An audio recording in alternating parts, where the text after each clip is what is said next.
Many people wonder why they're building a replica Wrigley Field rather than a replica Fenway Park. Well, that's because there's already a mini Fenway Park just 7 miles down the road in Oakland. Upset City at its best. Last night we ended with a huge upset in Class B North boys, so why not continue the upsets today? He says he has a personal connection with the Jets, Chiefs, and the Patriots now that he's in New England.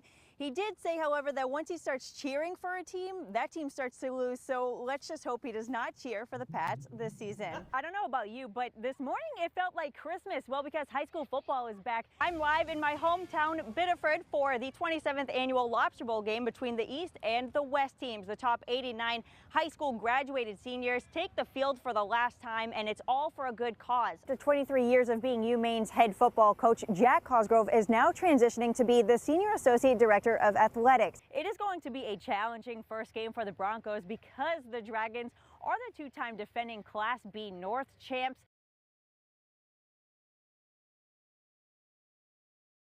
We have reached the end of another high school spring sports season. The last day is always the busiest.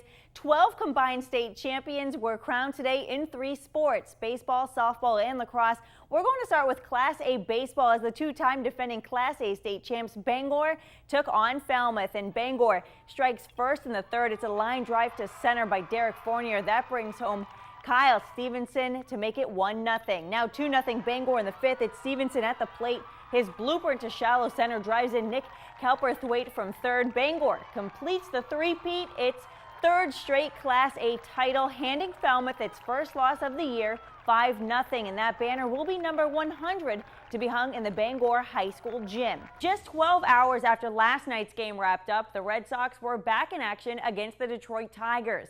Henry Owens is on the mound after Eduardo Rodriguez was scratched due to left hamstring tightness.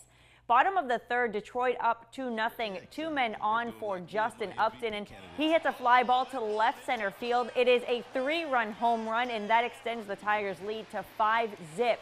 We're going to go bottom of the 6th, and Detroit keeps going. Cameron Mabin singles to center field.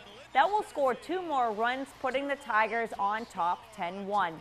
And Red Sox trying to make a comeback in the 7th, down 10-3 at this point. Andrew Benintendi hits a 2-run home run to right field. That is his first career home run in the majors, but that won't be enough. 10-5 is your final. Boston will travel to Tampa Bay to take on the Rays starting tomorrow. The 8th annual Field Hockey Festival took place today at Thomas College, which includes the McNally Senior All-Star Game. It's the last time graduated seniors take the field for their high school careers, and these girls sure played like it was. First half, the North players wanted to see the action on the sidelines, but it wasn't the outcome they wanted as Oak Hill's Kylie Veyu scores, giving the South a quick 1-0 lead. The North will tie things up 10 minutes later. Mesalonsky's Emily Hogan finds a wide open Nakia Lovely, who takes a slapper from the arc. That gets past everyone, tying the game up at 1. Second period, Mesalonsky's Riley Field fights her way through defender. She takes a backhanded slapper, and it just gets past the goalie, giving the North their first lead of the game. And just 2 minutes later, Field's former teammate Hogan says, "I can do that too." The shot is good. North takes a 3-1 lead. But with just 4 minutes left in the game, the South closes in on this goal by Veyu. That's her second of the game. That won't be enough. The North wins this one 3-2.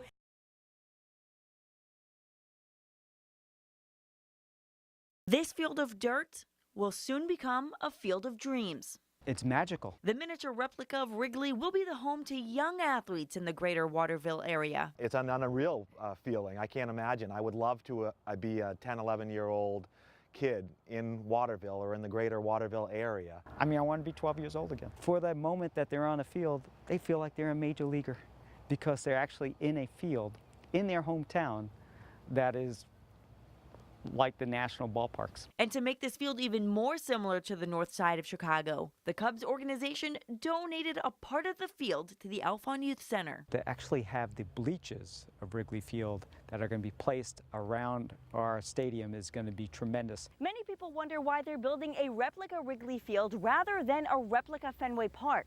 Well, that's because there's already a mini Fenway Park just 7 miles down the road in Oakland. That's a spectacular field. It's right on a lake. It's truly a field of dreams. And thanks to these 2 ballparks, generations of ball players are coming together. Baseball, softball, it brings communities together.